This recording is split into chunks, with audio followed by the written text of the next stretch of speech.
Hello students, welcome back to physics with Shubham sir. और आज मैं एक बहुत स्पेशल लेक्चर बना रहा हूँ जिसमें बहुत सारे बच्चों को परेशानी होती है फिजिक्स से रिलेटेड, और वो है तुम्हारा सबसे बड़ा प्रॉब्लम न्यूमेरिकल्स इन फिजिक्स। तो आज मैं एक्सप्लेन करने वाला हूँ कि कैसे हम न्यूमेरिकल्स को सॉल्व कर सकते हैं, और ये एक स्टेप बाय स्टेप गाइड है। तो थोड़ा लास्ट तक सारे स्टेप्स पे फोकस रखो कि कैसे क्या क्या स्टेप्स फॉलो हो रहे हैं, अदरवाइज तुम परेशान रहोगे हमेशा न्यूमेरिकल्स में। और एक बार ये देख लिया या सब कुछ समझ लिया तो कभी भी परेशानी नहीं आएगी। ठीक है, तो स्टार्ट करेंगे पहले स्टेप से। देखो, पहला स्टेप क्या है कि first you have to understand the chapter और द टॉपिक। जिस टॉपिक पे तुमको न्यूमेरिकल करना है उसको थियोरेटिकली समझना पड़ेगा। ऐसा नहीं है कि तुम ये सोच के चलो कि मैं रट लूंगा न्यूमेरिकल्स को रटा नहीं जा सकता है। क्यों नहीं रटा जा सकता है? क्योंकि न्यूमेरिकल्स एक रियल सिचुएशन बेस्ड होते हैं ना। कुछ रियल सिचुएशन है जो तुमको नंबर्स में दिया हुआ है, उसको तुमको सॉल्व करके कोई दूसरा नंबर फाइंड आउट करना है। तो तुम उसको रटोगे तो कैसे पॉसिबल है? एक दो रट के चलो हो गया कि चलो हाँ यही न्यूमेरिकल था, इसको ही रटा, यही एग्जाम में आ गया। बट इन जनरल अगर तुमको न्यूमेरिकल सॉल्व करने आना चाहिए तो उसके लिए चैप्टर को समझना जरूरी है। बिना समझे तुम न्यूमेरिकल्स नहीं कर पाओगे। ठीक है, दूसरा सबसे इंपॉर्टेंट चीज है मेक अ फॉर्मूला शीट। अब तुम ये सब स्क्रीनशॉट लेके और चले गए, तुमको लगेगा तुमको न्यूमेरिकल्स करना आ गया। ऐसा नहीं है, मैं सबका इंपॉर्टेंस बता रहा हूँ, तो थोड़ा सा सुन लो पूरा लास्ट तक। इंपॉर्टेंस ये है कि जब तुम चैप्टर को थियोरेटिकली समझोगे ना तो तुम रिलेट कर पाओगे न्यूमेरिकल से कि किस चीज की बात हो रही है। अदरवाइज उसका कोई और मतलब ये नहीं है कि तुमको मैजिकली न्यूमेरिकल सॉल्व करने आ जाएगा। नहीं, पहले तुमको न्यूमेरिकल समझ में आएगा जब तुम थियरी समझ के रखोगे। ठीक है, दूसरा है make a formula sheet. This is very very important and very very useful. क्यों बहुत इंपॉर्टेंट और यूजफुल होता है? क्योंकि जब तक तुम फॉर्मूला शीट बनाओगे नहीं तब तक तुमको समझ में नहीं आएगा कि कैसे कैसे फॉर्मूलाज हैं चैप्टर में और कौन कौन से केस में फॉर्मूलाज चेंज होते हैं। तो पहला काम होता है कि जब तुम चैप्टर की थियरी को समझ लो तो पहले उस चैप्टर में जितने भी तुम्हारे पास फॉर्मूलाज आ रहे हैं उन सबको एक पेपर पे लिखो अच्छे से। ये बहुत मैंडेटरी और बहुत सिंपल स्टेप है। अगर तुम ये फॉलो करते हो तो तुमको फॉर्मूलाज याद रहेंगे। तुम हर एक चैप्टर का इंडिविजुअल अगर फॉर्मूला शीट बनाते हो तो तुमको चैप्टर्स के फॉर्मूलाज याद होने चालू हो जाएंगे। एक बार में नहीं होता है, 2 बार बना लो, कोई प्रॉब्लम नहीं है, टाइम की कमी नहीं है। हाँ, अनलेस कल तुम्हारा बोर्ड एग्जाम ना हो। ठीक है, सो नेक्स्ट है रीड द क्वेश्चन या न्यूमेरिकल केयरफुली। अच्छे से रीड करना है, बिना रीड किए या ऐसे सोचा ऊपर ऊपर से देख के समझ में आ रहा है कि ये फॉर्मूला लग जाएगा और गलत हो जाता है, तो वो नहीं करना है। This is also must and very important. तो इसमें ज्यादा कुछ ऐसा सच है नहीं, मतलब अननेसेसरीली एलैबोरेट करने के लिए। दूसरा है स्टॉप बोल रहा देखो, spot the given data and right it first. ये बहुत क्रूशियल स्टेप होता है। अगर तुम गिवन डेटा देख पा रहे हो कि कैसे क्या गिवन है और क्या हमको फॉर्मूला अप्लाई करना है, जैसे ये सारे स्टेप्स है ना, मैं अभी एक न्यूमेरिकल में तुमको अप्लाई करके दिखा भी दूंगा कि कैसे ये स्टेप्स पे हम सॉल्व कर पाते हैं इजीली। तो पहले तुमको गिवन डेटा उसमें से ढूंढना है कि क्या क्या गिवन डेटा है, प्लस उसको लिखने तुमको आना चाहिए कि कौन सी क्वांटिटी है। जैसे फॉर एग्जांपल तुमको क्वेश्चन दिया है और बोला है कि लेंथ है, पर लेंथ को एल से डिनोट करना है या डी से डिनोट करना है, वो तो डिपेंड करेगा कौन से केस में क्वेश्चन पूछा है। तुमको क्वेश्चन अगर किसी दूसरे चैप्टर का है और उसमें लेंथ दिया है, जैसे मोशनल ईएमएफ का क्वेश्चन है और उसमें लेंथ दिया, उसको एल से डिनोट करना है। देन तुमको पैरेलल वायर का केस दिया और उसमें लेंथ या सेपरेशन बोला है तो सेपरेशन को डी से डिनोट करना होता है। अगर तुमने उसको एल से डिनोट किया तो फॉर्मूला में फिट ही नहीं होगा। तो ये सारी चीजें है ना एक साथ समझ में आती हैं। तो पहले तुमको स्पॉट द डेटा या गिवन डेटा स्पॉट करना है और उसको लिखना है। उसके बाद recall the formula that has the quantities in the given data. Very very important and सबसे ज्यादा अटकने वाला स्टेप यही है। सबसे ज्यादा अटकने वाला स्टेप यही है। इस पॉइंट पे आके अटकने का प्रॉब्लम क्या है या इस पॉइंट पे आके अटकने का रीजन क्या है मैं बता देता हूं। इस पॉइंट पे आके अटकने का रीजन होता है ऊपर के स्टेप्स तुमने फॉलो नहीं किए हैं। तुमने चैप्टर को समझा नहीं है, तुमने फॉर्मूला शीट बनाया नहीं है, तुमने क्वेश्चन को केयरफुली पढ़ा नहीं है। तुम खाली गिवन डेटा लिख देते हो दौड़ दौड़ के कि हाँ ये दिख रहा है, ये दिख रहा है, ये दिख रहा है, और फिर फॉर्मूला रिकॉल करने का ट्राई करते हो, तुमको फॉर्मूला याद नहीं आता है। तो ये सबसे बड़ा प्रॉब्लम कैसे सॉल्व किया जा सकता है? ये स्टेप्स को फॉलो करके, चैप्टर को समझ के, फॉर्मूला शीट बना के। समझ में आया? ध्यान रखना ये कोई शॉर्टकट नहीं है। तो अगर तुमको एक दिन में न्यूमेरिकल सीखने हैं तो ये तुम्हारे काम का वीडियो नहीं है और कोई तुमको सिखा भी नहीं सकता है। हाँ, अगर कोई ऐसा थंबनेल बना के तुमको दे दे कि चलो एक दिन में न्यूमेरिकल सिखा देता हूँ, it is not possible. Of course मैं भी तुमको एक वीडियो में ही सिखा रहा हूँ, बट ये प्रोसेस एक दिन का नहीं है। तो ये चीज ध्यान में रख के चलो। शॉर्टकट नहीं होता है कोई भी लाइफ में, किसी भी चीज का शॉर्टकट नहीं होता है, तो ये बात ध्यान में रखना। अब ये स्टेप अगर तुम कर पा रहे हो, ध्यान दो इधर, अगर ये स्टेप कर पा रहे हो तुम, तो तुम्हारा majority of the problem solve हो जाता है। बचा हुआ तुम्हारा मसल मेमोरी या बोलो कि तुम्हारा मैथमेटिकल प्रैक्टिस पे डिपेंड करता है। अगर तुमने ये स्टेप कर लिया तो इसके आगे का procedure, this is very very very important, learn to use log tables. ज्यादातर बच्चों को लॉग टेबल यूज करने नहीं आता है, और लॉग टेबल यूज करने नहीं आता है तो वो न्यूमेरिकल को सॉल्व ही नहीं कर पाते हैं। वो वेट करते हैं कि कोई उनको लाके कैलकुलेटर दे दे और वो फटाफट कर लें, क्योंकि तुम फॉर्मूला भी रिकॉल कर लोगे, सब्स्टिट्यूट भी कर दोगे उसमें वैल्यू को। ऑफ कोर्स फॉर्मूला रिकॉल करके सब्स्टिट्यूशन ही नेक्स्ट स्टेप है, वो मैंने लिखना जरूरी नहीं समझा क्योंकि अननेसेसरी तुमको लगेगा सर स्टेप्स बढ़ा रहे हैं, ऐसा कुछ नहीं है। तो सब्स्टिट्यूट किया तुमने, तो उसके बाद उसको सॉल्व करने के लिए लॉग टेबल लगेगा। अगर तुमको लॉग टेबल यूज करने नहीं आ रहा है तो तुम एचएससी बोर्ड में तुमको काफी प्रॉब्लम होगी। सीबीएसई में एक एडवांटेज ये होता है कि सीबीएसई में जो न्यूमेरिकल्स होते हैं वो कैलकुलेटिव बेस्ड होते हैं, उसमें ऐसे नंबर्स तुमको जानबूझ के वो लोग नहीं रखते हैं कि जिसमें कंपलसरी लॉग की जरूरत पड़े। उसमें ज्यादा कैलकुलेशन पे फोकस करते हैं बच्चों के, और ऐसे नंबर्स ही दिए जाते हैं जो कैलकुलेट करके आ जाते हैं। एचएससी बोर्ड में एक एडवांटेज है तुमको, हाँ, क्योंकि वहां पे न्यूमेरिकल्स टाइम कंज्यूमिंग भी होते हैं, इसलिए कैलकुलेशंस ज्यादा बेस्ड होते हैं। यहाँ पे कैलकुलेशंस हैं, पर कैलकुलेशंस का टाइम कट करने के लिए तुम्हारे पास एक एडवांटेज होता है लॉग टेबल्स का।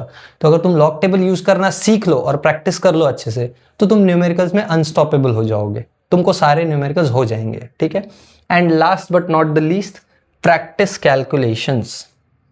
अब ये बहुत छोटा सा स्टेप लगता है और ऐसा लगता है कि सर ये क्या हम लोग कैलकुलेशंस ही तो कर रहे हैं। नहीं, ये सब कैलकुलेशंस नहीं, ये कैलकुलेशंस करने के पहले के स्टेप्स हैं। यहाँ पे आके बहुत सारे बच्चे फंस जाते हैं, कैलकुलेशन गलत कर देते हैं।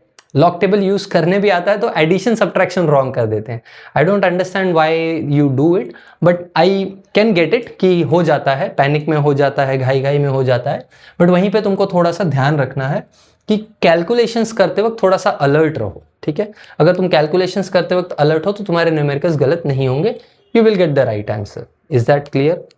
ठीक है, तो अब ये सारे स्टेप्स तुम नोट डाउन करो, मैं इसको रफ करूंगा और एक तुमको प्रैक्टिस इस पे करके दिखाता हूं, न्यूमेरिकल्स पे, एक न्यूमेरिकल पे प्रैक्टिस करके दिखाता हूं कि कैसे हम फॉर्मूला अप्लाई करके सॉल्व कर सकते हैं, ठीक है। Copy it down. Okay students, so you can see here एक क्वेश्चन है मेरे पास, calculate the rise of height of water inside a glass capillary of radius 0.1 mm when immersed in water of surface tension 7 into 10 power minus 2 Newton per meter। Angle of contact दिया है 0 है and density of water दिया है small g दिया है। तो पहले तो क्वेश्चन को पढ़ के एक चीज समझो कि ओवरऑल जो क्वेश्चन के केस से समझ में आ रहा है कि ये हाइट राइज वाला क्वेश्चन है, कैपिलरी वाला, कैपिलरी राइज का जो टॉपिक होता है सरफेस टेंशन में उसका क्वेश्चन है। तो अगर मैं हाइट राइज का फॉर्मूला याद करूं, देखो पहला स्टेप था अपना चैप्टर को थियोरेटिकली समझना, तो अगर चैप्टर थियोरेटिकली पता है तो समझ में आ जाएगा ये हाइट राइज का क्वेश्चन है कैपिलरी एक्शन वाला।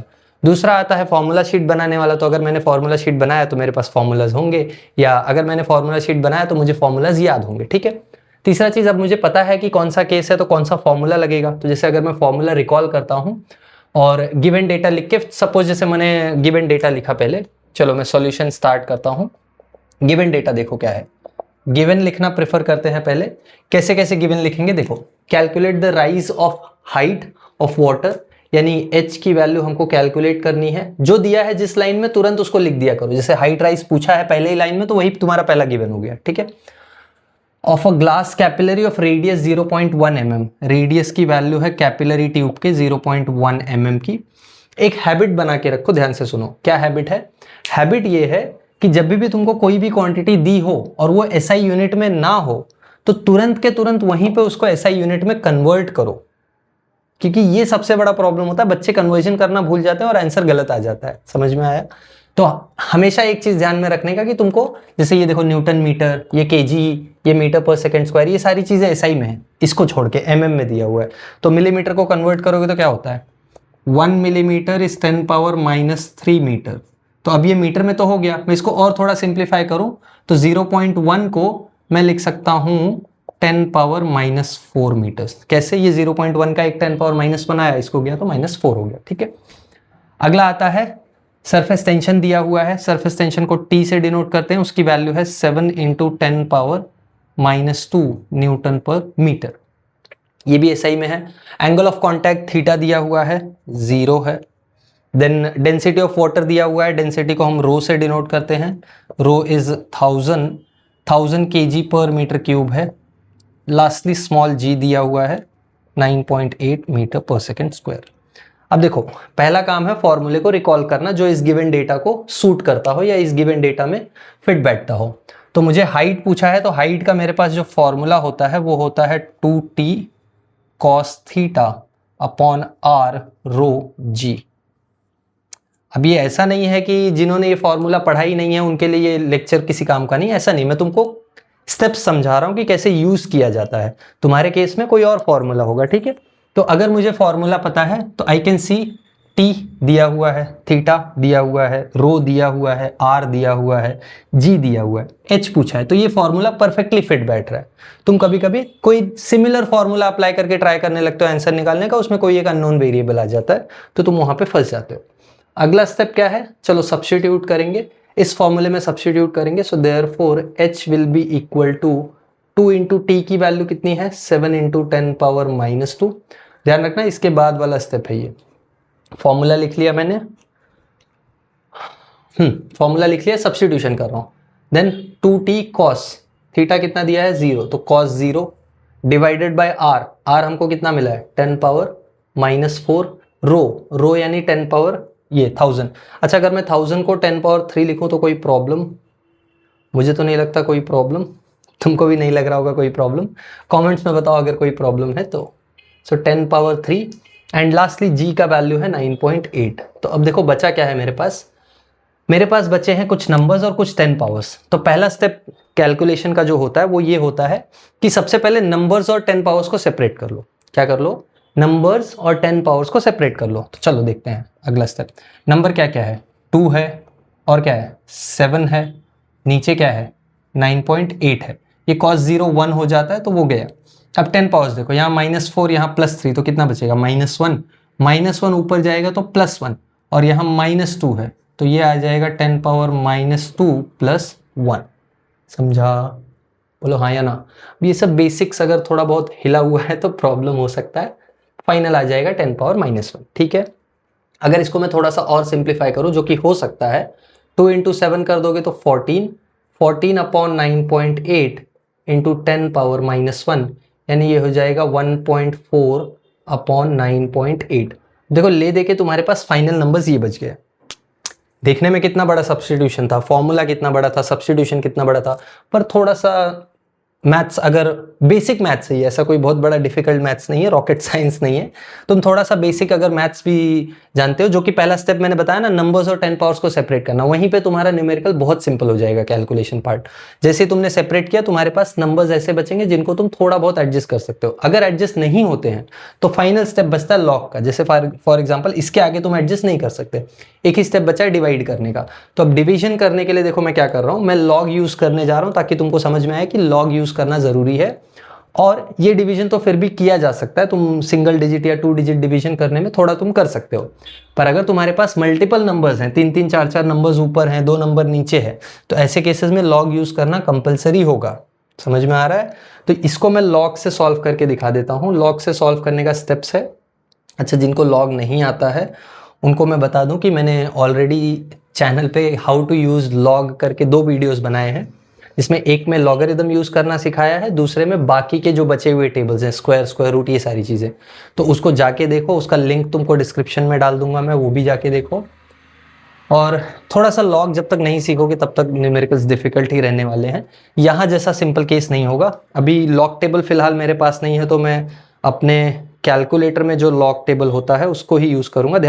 टेंशन मत लेना, लॉग का ही वैल्यू यूज़ करने वाला हूँ। तो कोई ऐसा तुम बोलोगे सर ने कैलकुलेटर से सॉल्व कर दिया, कैलकुलेटर से भी लॉग ही यूज़ कर रहा हूँ। तो स्टेप क्या होता है, पहले हमको एंटी लॉग लिखना होता है, फिर इसका लॉग। मैं एक बार स्टेप्स में लिख देता हूँ।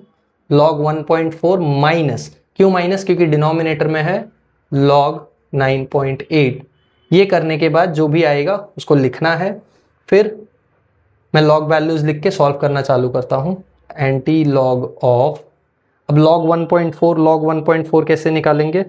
तो ये देखो मेरे पास कैलकुलेटर है, इसमें मैंने निकाला है लॉग 1.4 ही निकाला है। ऐसा कुछ मतलब नंबर डायरेक्ट सॉल्व करके नहीं फाइनल आंसर लिख रहा हूँ। 1.4 इसका वैल्यू है 0.1461। एंड देन 9.8 का लॉग मुझे याद है 9912 ना, टेक्नोलॉजिया लॉग ऑफ 9.8, हाँ 9912। सब्ट्रैक्शन करना है। अब यहाँ बड़ा ध्यान देने वाला स्टेप है, वो ये है कि सब्ट्रैक्शन में गलती कर देते हैं बहुत सारे बच्चे। बहुत सारे बच्चे क्या करते हैं, उनको लगता है ये नंबर बड़ा है, इसका लॉग बड़ा है, तो इसमें से इसको सब्ट्रैक्ट कर दो। ऐसा नहीं है, सब्ट्रैक्शन यही करना है जैसा ऑर्डर है। 1 में से 2 जाएगा नहीं, यहाँ से बोरो करेगा, 11 में से 2 गया 9, यहाँ बचा 5, 5 में से 1 गया 4, 4 में से 9 जाएगा नहीं, यहाँ से बोरो करेगा 14, 14 में से 9 गया 5, है ना। कोई बोल नहीं रहा है, मुझे सुनाई नहीं दे रहा है स्क्रीन के पीछे बोल रहे हो तो मुझे नहीं पता। अब देखो ये जो 1 था ना, इसको बोरो करके 0 हो गया ये, तो अब 0 है, 0 में से तो 9 जाएगा नहीं, तो अब 0 को अपने को 10 बनाना पड़ेगा, तो ये यहाँ से बोरो करेगा तो यहाँ आ जाएगा -1, तो ये बन गया 10, 10 - 9 हो गया 1, तो 0.15 और यहाँ आता है -1, -1 को लॉग के लैंग्वेज में 1 बार लिखते हैं। फाइनल बचा अपने पास 0.1549 का एंटी लॉग देखना है, तो मैं यहाँ पे लिख दे रहा हूँ एंटी लॉग ऑफ 1 बार 0.1549। तो हमको देखना है एंटी लॉग 0.1549 का। So let's check the anti log. Anti log है 0.1549, तो ये आता है 1.428 इंटू ये 10 पावर में जाएगा 10 पावर -1, ये 10 पावर -1 इसमें अप्लाई हुआ तो 0.1428, ये आ गया हाइट राइज का वैल्यू। तो देखो हाइट राइज की वैल्यू आती है 0.1428 और आंसर में है 0.142, तो समझ में आ रहा है कि ऑलमोस्ट क्लोज अप्रॉक्सीमेशन में आंसर, या ऑलमोस्ट वही आंसर आ गया जो चाहिए था।